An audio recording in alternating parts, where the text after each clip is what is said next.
আসসালামু আলাইকুম ওয়া রাহমাতুল্লাহ নাহমাদুহু ওয়া নুসাল্লি আলা রাসূলিহিল কারীম আম্মা বা'দ ফাআউযু বিল্লাহি মিনাশ শাইতানির রাজীম বিসমিল্লাহির রহমানির রহিম ইয়াউমা ইয়াফিরুল মার'উ মিন আখিহি ওয়া উম্মিহি ওয়া আবিহি।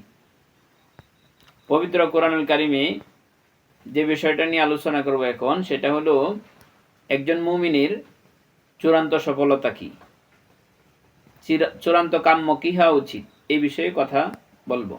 পবিত্র কোরআনুল কারীমে আল্লাহ তাআলা সূরা আবাসার শেষের দিকে বলেন, ইয়াউমা ইয়াফিরুল মার'উ মিন আখিহি, হাসরের মাঠে ভাই ভাইকে ভুলে যাবে, ওয়া উম্মিহি ওয়া আবি, পিতামাতাকে সন্তানাদি ভুলে যাবে, ওয়া সাহিবাতিহি, তার স্ত্রীকে ভুলে যাবে, ওয়া বানিহি, এবং পিতামাতা সন্তানাদিকে ভুলে যাবে।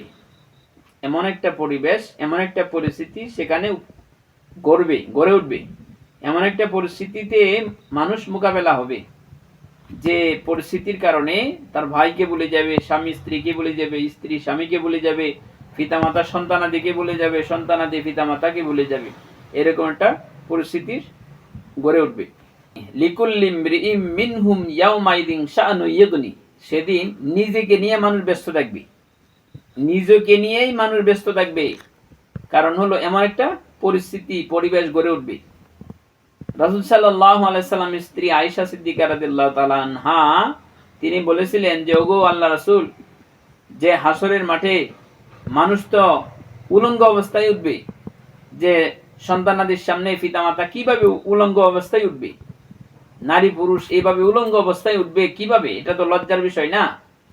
তখন রাসূল সাল্লাল্লাহু আলাইহি সাল্লাম বলেছিলেন যে, ওগো আয়েশা, যেমন একটা পরিস্থিতি হাসরের মাঠে কায়েম হবে, সেখানে কে উলঙ্গ কে কাপড় ভরা সেটা দেখার কোনো সময় থাকবে না, সেটা দেখার মতো পরিবেশ থাকবে না।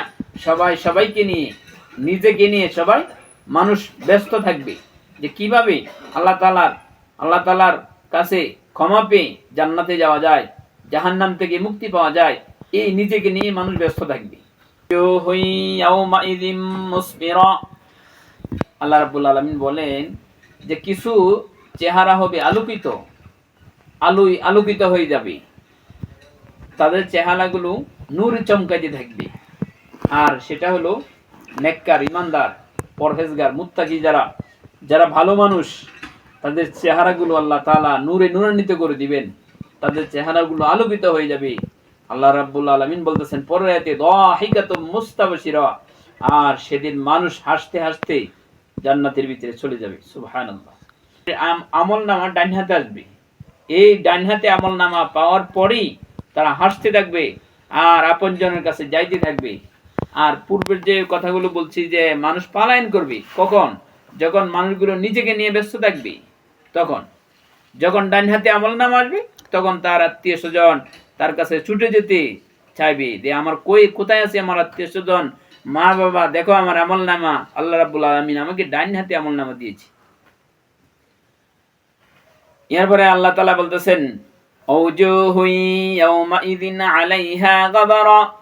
আর কিছু মানুষের চেহারা মলিন হয়ে যাবে, অন্ধকার হয়ে যাবে, কালো হয়ে যাবে।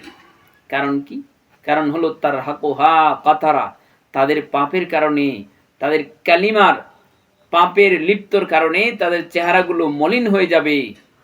আর উলাইকা হুমুল কাফারাতুল ফাজারা, আর এরা তো হচ্ছে পাপিষ্ট আর কাফের। আল্লাহ রাব্বুল আলামিন বলতেছেন তাদের চেহারাগুলো কি হয়ে যাবে? কালো হয়ে যাবে। চূড়ান্ত সফলতা যেভাবে মুক্তি পেতে পারি, এই লক্ষ্যে আমরা সবাই ভালো কাজ করি, ভালো আমল করি। রব্বে কারীম আল্লাহ তাআলা বলতেছেন, ওয়াসিকাল্লাযীনা তাকাউ রাব্বাহুম ইলাল জান্নাতি যুমারা হাত্তা ইযা জাউহা ওয়া ফুতিহাত আবওয়াবুহা। আল্লাহ রাব্বুল আলামিন বলতেছেন, ওয়াসিকাল্লাযীনা তাকাউ, যদি আমরা তাকওয়া অবলম্বন করি, আল্লাহকে ভয় করি, তাহলে আল্লাহ তাআলা বলতেছেন ওয়া ফুতিহাত আবওয়াবুহা, জান্নাতের দরজাগুলো খুলে দিবেন। আর জান্নাতের রক্ষীরা বলবে সালাম, শান্তি বর্ষিত হোক, শান্তি বর্ষিত হোক। এরকম ভাবে রক্ষীরা স্বাগতম জানায় রব্বে কারীম জান্নাতের ভিতরে ঢুকাই দিবেন। ভালো কাজ করি তাহলে রব্বে কারীম আমাদেরকে চূড়ান্ত ফয়সালা, সেদিন আমাদেরকে চূড়ান্ত সফলতা দান করবেন। আল্লাহ রাব্বুল আলামিন আমাদের প্রত্যেকেরই কথাগুলো আমল করার তৌফিক দান করুন। সকলে বলেন আমিন।